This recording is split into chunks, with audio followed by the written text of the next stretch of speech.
Hi friends, என்னோட வீட்ல என்னோட ஃபேவரட் பிளேஸ் கிச்சன் உங்களுக்கே தெரியும். ஏன் உங்கள சிலருக்கே இந்த கிச்சன் தான் ஃபேவரட் பிளேஸ். ஆனா அந்த கிச்சன்ல எனக்கு பிடிக்காத ஒரு வேலை இருக்கு. உங்களுக்கும் மேபி பிடிக்காதுன்னு நினைக்கேன். இந்த அட்சய பாத்திரம் மாதிரி எப்பவும் குறைவில்லாம இருக்கிறது இந்த சிங்க் தான். அதுலயும் இது பக்கத்துலயே ஜெம்ஸ் மேக்னெட் ஒன்னும் வச்சிருப்போம். நான் சொன்னது இந்த டிஷ் வாஷர் சோப்பு பத்தி தான் சொன்னேன். பாத்திரத்தை கழுவி முடிச்சு காஞ்ச பிறகு வெள்ளை வெள்ளையா பிடிக்கிறது மட்டும் இல்லாம நம்ம கையுமே ரொம்ப ரஃப் ஆக்கிருது. ஏன்னா அதுல அவ்வளவு கெமிக்கல்ஸும் இருக்கு. இதோட சொல்யூஷனுக்காக பீகோ நேச்சர் டிஷ் வாஷர் லிக்விட் இப்ப நான் யூஸ் பண்ண ஆரம்பிச்சிருக்கேன். இது 100% ஈகோ ஃப்ரெண்ட்லி. இதுல ஆன்டி பாக்டீரியல் ஃபார்முலாவும் இருக்கு. கிட்ஸ் அண்ட் பெட் சேஃபும் கூட. நம்ம ஒரு நேரம் குக்கிங் முடிச்சிட்டு ஒரு சிங்க் நிறைய இருக்கிற பாத்திரங்களை ஒரு ஸ்பூன் பீகோ டிஷ் வாஷர் லிக்விட் இருந்தா போதும், சூப்பரா கிளீன் பண்ணி எடுத்துடலாம். பாத்திரத்துல நம்ம பாலை காய்ச்சிருந்தாலோ இல்ல எண்ணெய் ஊத்தி சமைச்சிருந்தாலோ கொஞ்சம் கூட எண்ணெய் பிசுக்கே இல்லாம நீட்டா கிளீன் பண்ணிக்கலாம். நம்ம கழுவுன பாத்திரங்களை திருப்பி பார்க்கும்போது நல்லா ஸ்பார்க்கிள் ஆகும். இதுல எந்த ஹார்ம்ஃபுல் கெமிக்கலும் இல்லாததுனால நம்ம கையில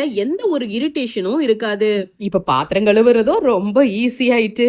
இதோட ஸ்மெல்லு ஆரஞ்சு சிட்ரஸ் பிளேவர்ல இருக்கிறதுனால நான்வெஜ் குக் பண்ண பாத்திரங்கள் இல்ல அதை வச்சு சாப்பிட்ட பாத்திரங்கள்ல கூட கொஞ்சம் கூட நான்வெஜ் ஸ்மெல்லு தெரியாது, நல்ல வாசமா இருக்கும். மொத்தத்துல நம்ம கிச்சன்ல ரொம்ப டஃபா நினைக்கக்கூடிய வேலையை ரொம்ப ஈஸியாக்கி கொடுத்துருது. இந்த பீகோ நேச்சுரல் டிஷ் வாஷர் லிக்விட நீங்களும் வாங்கணும்னு நினைச்சீங்கன்னா வெப்சைட்ல அவைலபிளா இருக்கு, அமேசான்லயும் அவைலபிளா இருக்கு.